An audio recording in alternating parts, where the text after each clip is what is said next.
Halo sahabat semua, selamat datang di channel APD Media. Selamat pagi, siang, sore, malam, kapanpun Anda mengakses channel ini. Pada kesempatan kali ini saya akan menjelaskan cara penggunaan aplikasi RHB Trade Smart khususnya pada menu portofolio atau menu account. Nah, gambaran besar pada menu ini yaitu menampilkan informasi data diri kita dan informasi keuangan kita. Oke, kita langsung saja mulai pembahasan ke menu portofolio atau account. Silakan teman-teman masuk ke menu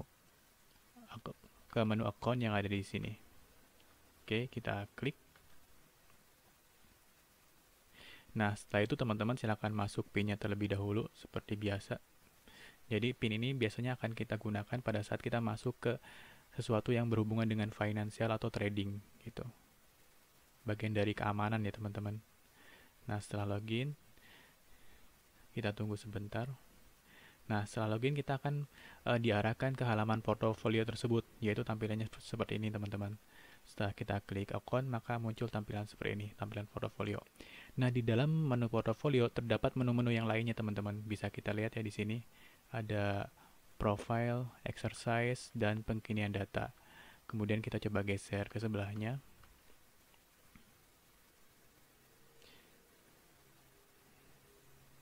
Setelah pengkinian data ada client report dan tag report dan portfolio return. Coba kita geser ke kiri lagi, ada apa lagi? Nah, di sini kita bisa lihat ya ada cash MTD, SOA MTD, realized gain and loss. Kemudian kita geser lagi ke kiri, ada stock list, ada stock, ada cash.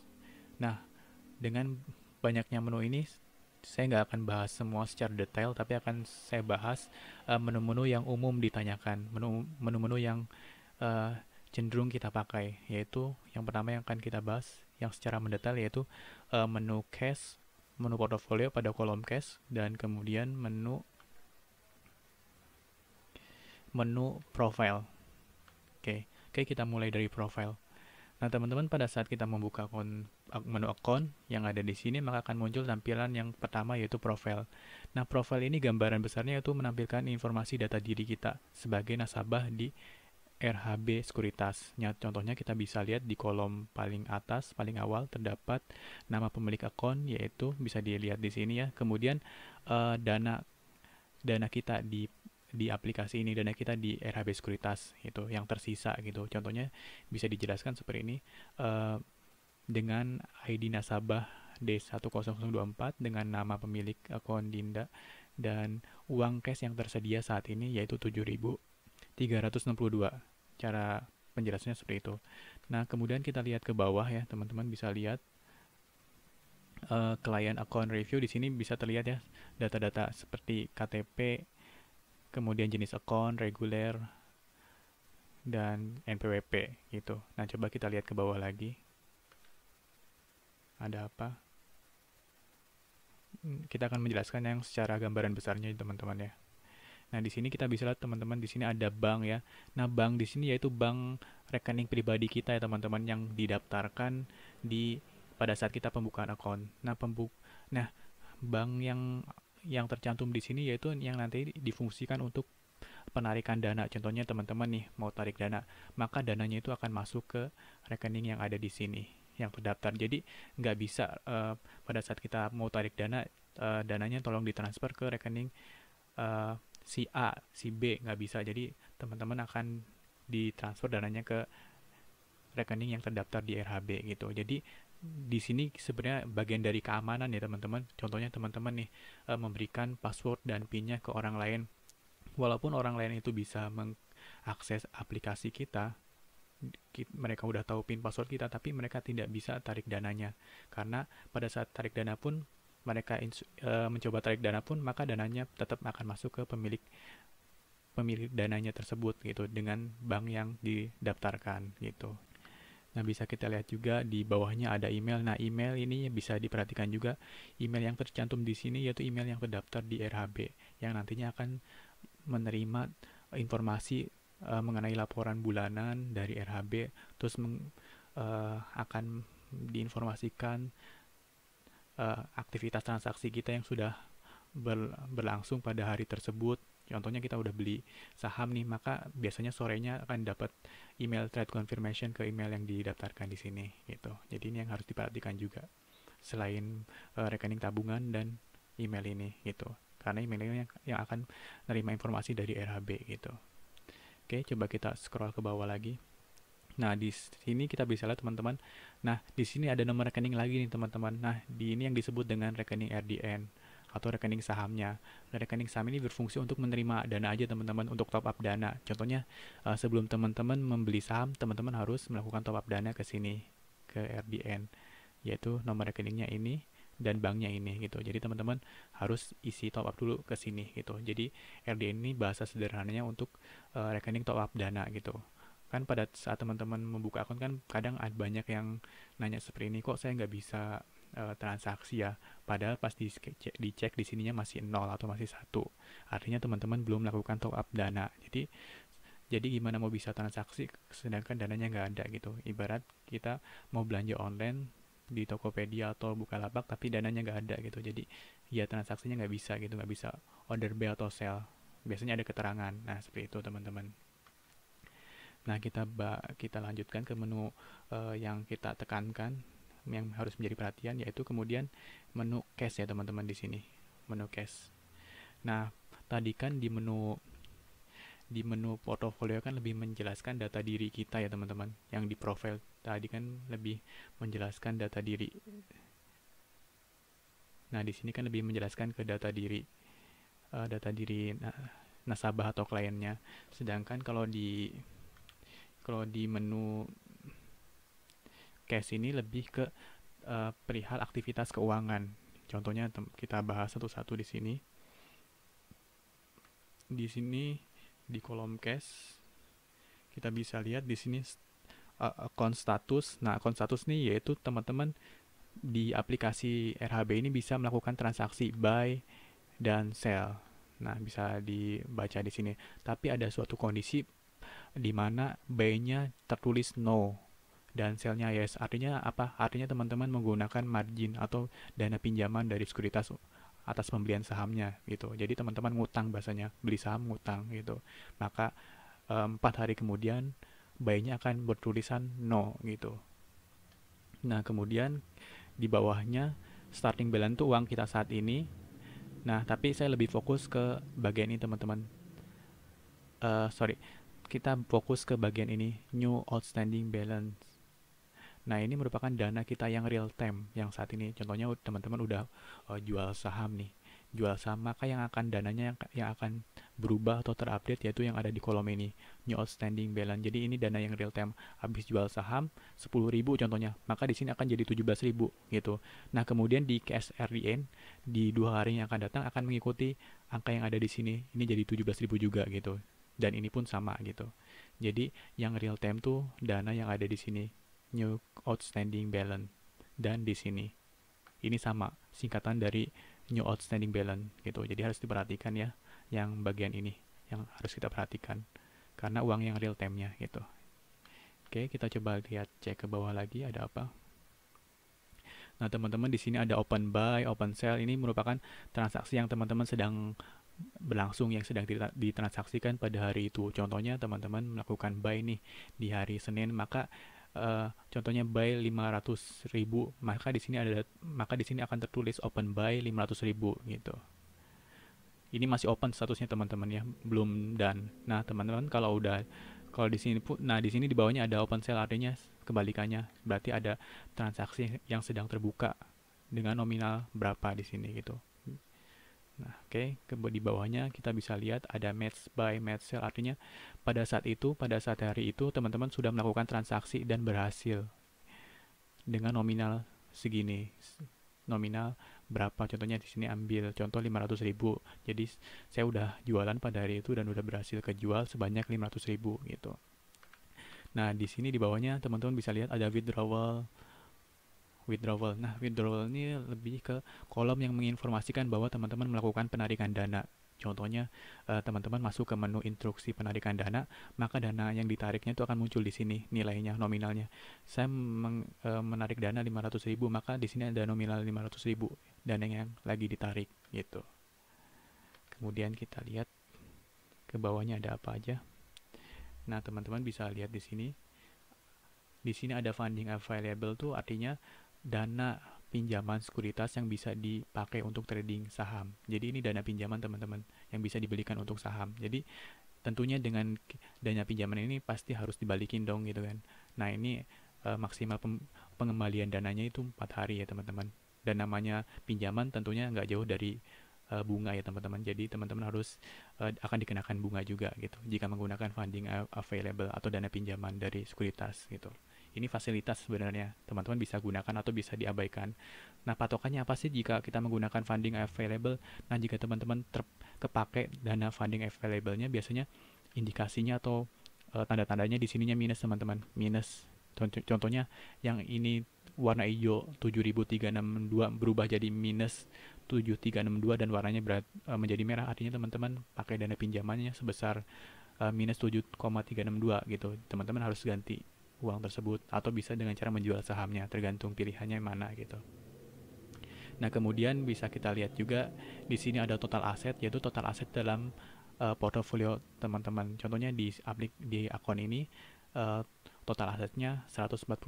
Jadi seluruh saham yang ada di sini ditotalkan, maka nilainya segini, 142.000, 142.000 gitu. Nah, ini kredit limit dilewat aja karena nggak terlalu paham juga.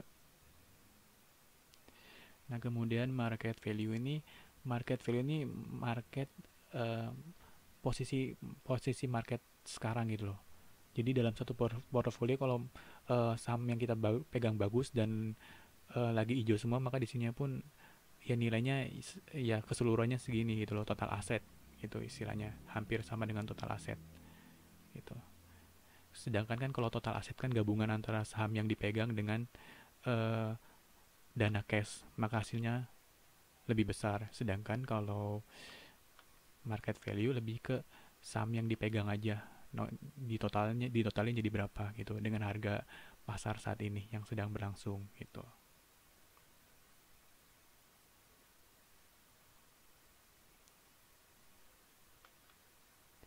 Nah, teman-teman di sini bisa lihat ini hampir sama ya market value, tapi saya coba nanti pelajarin lagi bedanya dari mananya. Tapi kita lewat aja dulu untuk saat ini. Nah, kita bisa lihat di kolom bawahnya ada unrealized gain loss.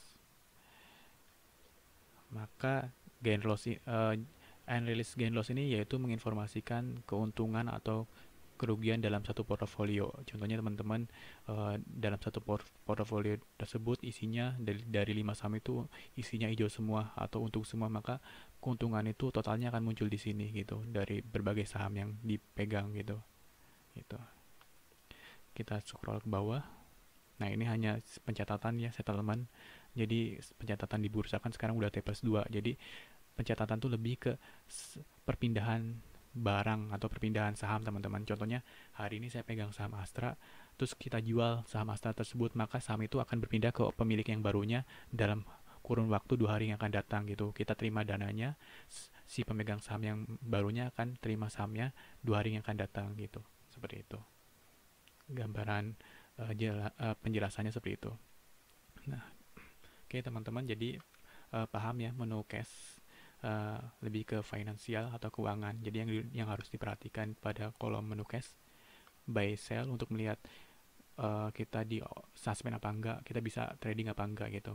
Kemudian yang harus diperhatikan di kolom cash ini cash in di kolom new outstanding balance-nya ini uang yang real time gitu. Teman-teman mau beli saham, lihat dulu uangnya cukup nggak yang real time saat ini gitu.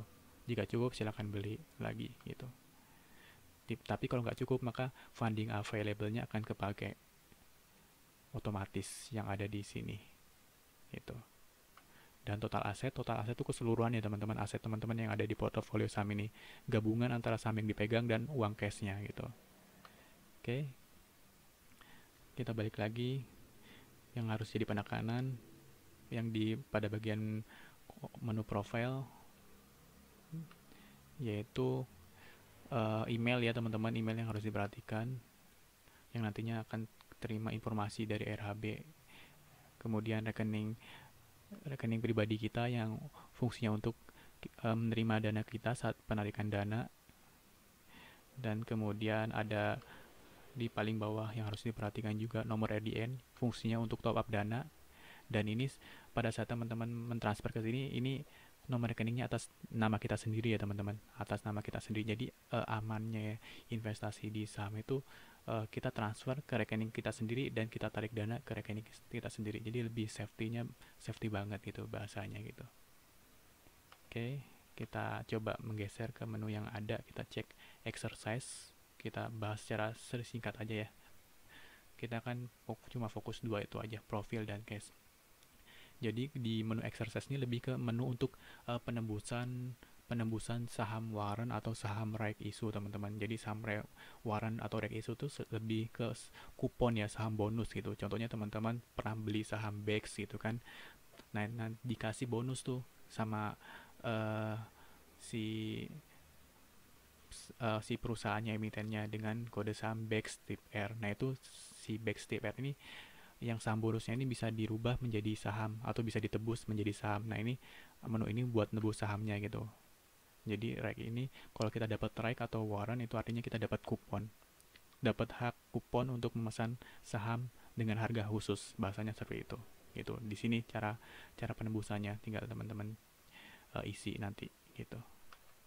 Nah, di sebelahnya pengkinian data sesuai dengan namanya. Pengkinian data itu untuk memperbarui data-data nasabah kita yang ada di RHB gitu. Contohnya saya sekarang udah statusnya udah mau ganti email contohnya. Nanti teman-teman bisa menggunakan menu ini, pengkinian data.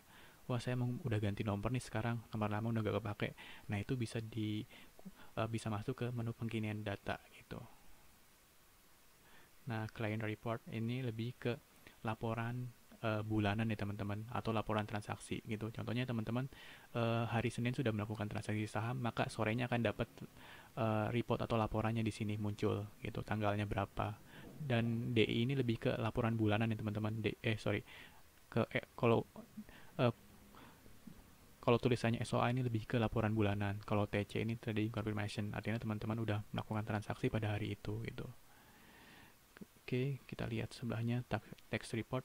Sebenarnya tax report ini lebih ke tax report dividen ya teman-teman. Contohnya teman-teman dapat dividen dari Astra, maka di sini akan dapat ada keterangannya, saham apa, di harga berapa, volumenya berapa, lotnya volume itu ya. Kemudian pajak dividennya berapa di sini. WHT biasanya yang paling menonjol, withholding tax gitu. Oke, kita coba sebelahnya lagi ada apa? Portfolio return. Sebenarnya ini penjelasan apakah portofolio kita meningkat apa enggak, cuma menginformasikan seperti itu aja gitu. Ini nggak terlalu basic ya, nggak terlalu yang basic, yang wajib kita ketahui cuma dua itu aja sih, profile dan cash MTD. Ini dia lewat aja karena belum terlalu paham juga. Realized gain loss ini lebih ke untuk melihat dalam transaksi saham kita lebih banyak untung apa loss sih gitu kan. Ini bisa di tracking di sini gitu. Ini stock list. Nah, ini stock list yaitu untuk melihat saham-saham yang kita pegang teman-teman. Ini cukup jadi perhatian juga menu ini. Jadi, wah, saya di akun RHB punya saham apa aja nih. Nah, teman-teman bisa lihat di stock list. Maka ini muncul saham yang kita punya. Kalau teman punya 5, maka di bawahnya akan banyak lagi gitu. Nah, di sini kita bisa lihat ya saham-saham yang lagi dipegang di akun ini.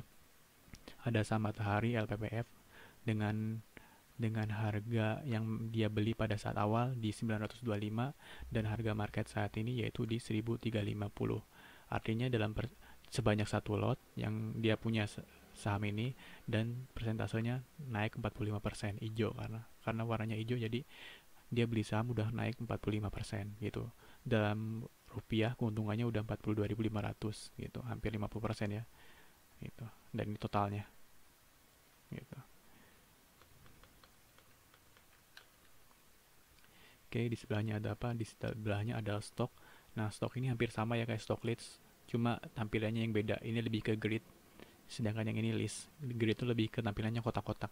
Contohnya teman-teman punya lebih dari satu sahamnya, maka akan muncul kotak yang lain di sini, muncul kotak yang lain di sini gitu. Cuma tampilannya yang beda.